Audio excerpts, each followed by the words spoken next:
Great stuff. Well, Right. Conor, Okay. maybe just give us a bit of background on what drew you into running, and then how you found that experience and what you learned banging on the door, so to speak. Just to give us a bit of insight No into what problem. it's like. Okay. So I've been watching for about a year and a half, maybe I suppose before that. I was outside of Ireland. Um, I was in South America and I was working over there teaching English. We came back in September and started studying. And I was from that was in London, and I was watching what was happening. I started posting and I started becoming active on social media in the summer of 2019. Would have been, yeah, summer of 2019, and then I became aware of the two by-elections that were coming up in October in Carlow, Kilkenny, and Dublin, Fingal. Yeah. Right, because it spent 3 months pretty much like at a part-time job, 20 hours a week, and anytime I didn't have, it was like online. I was because I wasn't on the ground. I was like, I would have loved to been going to everything that was happening. The meeting outside that Herman Kelly put on outside the Doyle against the the UN Migration Pact, for example. I said, oh, if it was in Dublin, I could go along to these things and pitch in and throw my weight in behind and be numbers. I could see that numbers were short. Like when numbers are small, under if there's a meeting with less than three figures, then another person means a lot. Do you know what I mean? If there's a meeting with like 10,000 people, one more person doesn't mean all that much. But if it's a really small meeting, then if it's five people, the sixth person, you've got so much more weight. You can make so much more difference by being there when there's when something's and then you can give so much more encouragement. So I really wanted to be involved. I tried to get in contact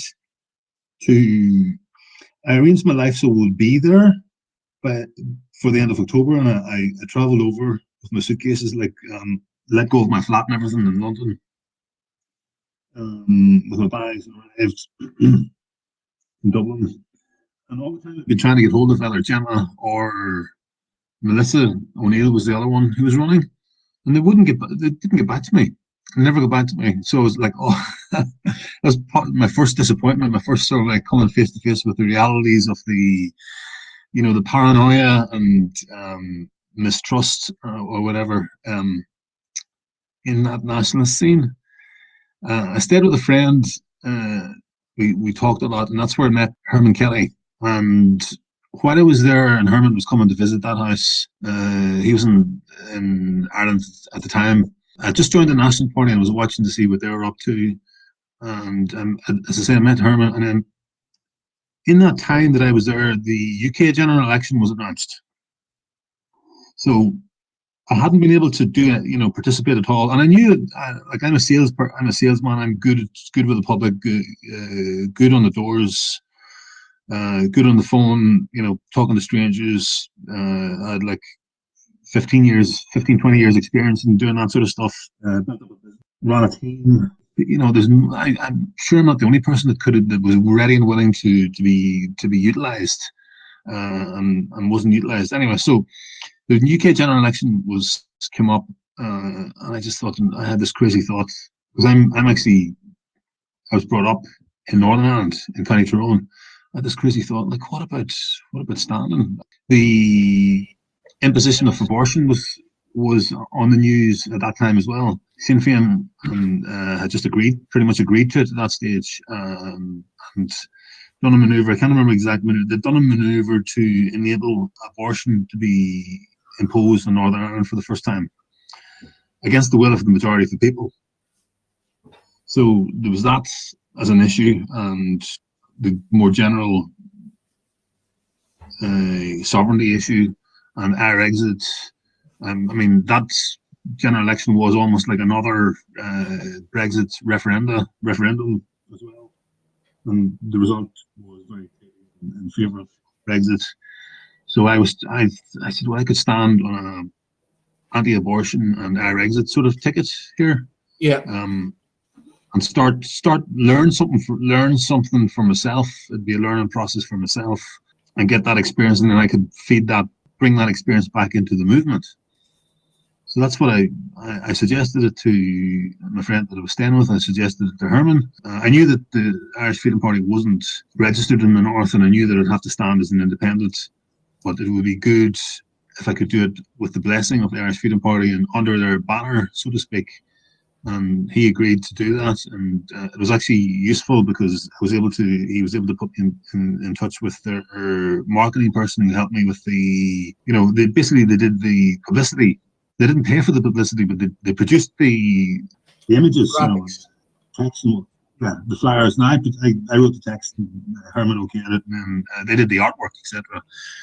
I put up the money. Yeah, I put up the money. I think it was. I had 500 to pay for the deposit and 600 for the flyers. Got them delivered. I was staying at my mum's at the time.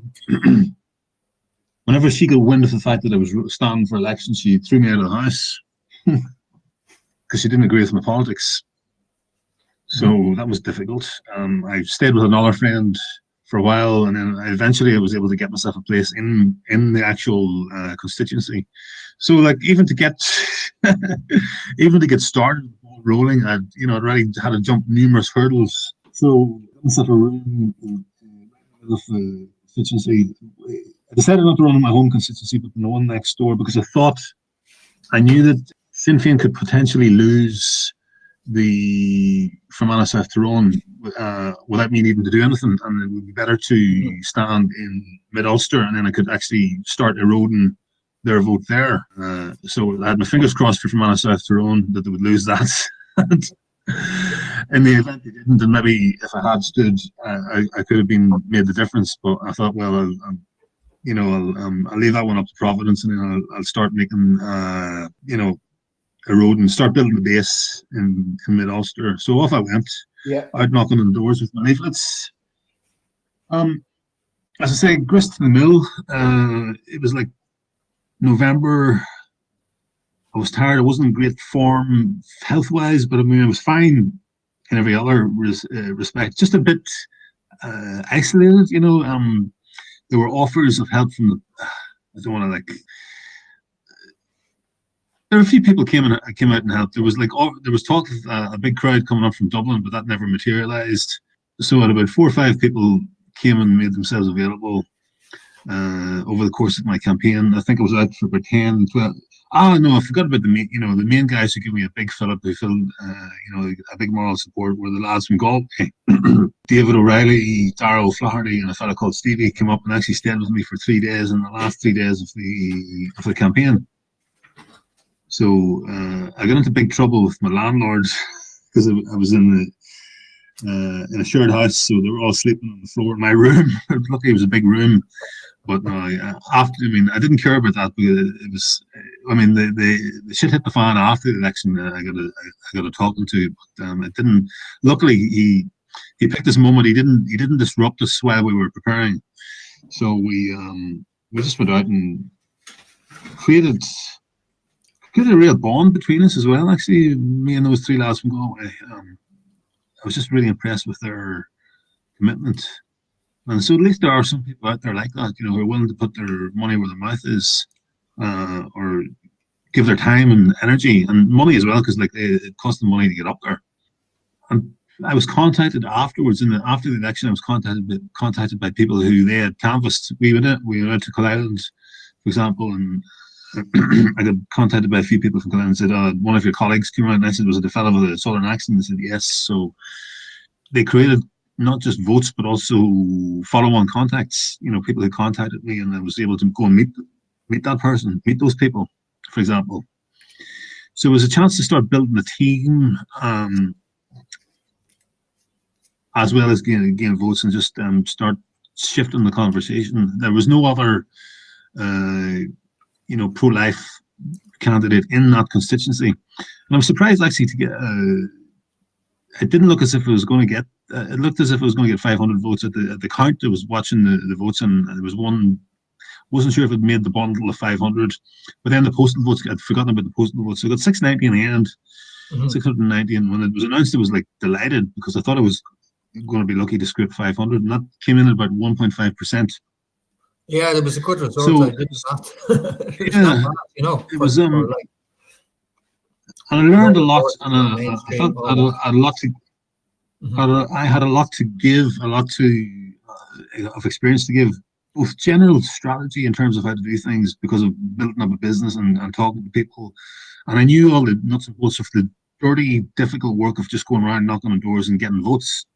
But nobody seemed to be interested. Nobody, neither the YouTubers. I don't think they realize, they don't really understand the electoral machine, the machinery of it, Mhm. what actually happens. They think, they seem to think that you do a YouTube and then automatically that translates itself into loads of people going out and voting because you get 20,000, you've got like 10,000 subscribers or something like that.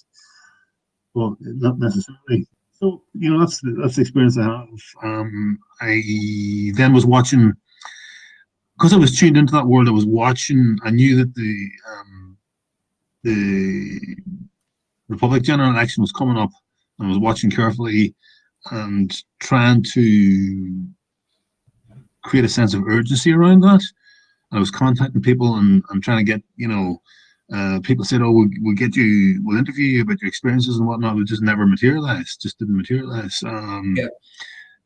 And what I knew about what was likely, it was going to be it was going to be a February. I knew in early December it was going to be February, and that would have given an extra three or 4 weeks before because of that story that came out in, I think it was the Irish Daily Mirror, that the Yellow Vests had actually promoted, or they publicised the story about the ballot papers, the order with the printing firm for ballot paper delivery. The order was placed by the Dáil, or by the government, for delivery on the 1st of February, which meant that by the 1st of February, if the ballot papers would have been printed, then it meant that all the nominations would have been in, which meant that you were in the last like 2 weeks before the election. And Mhm. in the event, I think was it the 9th of February? I can't remember exactly, but so I mean the signs were there, and the Nationalist parties just got caught napping completely.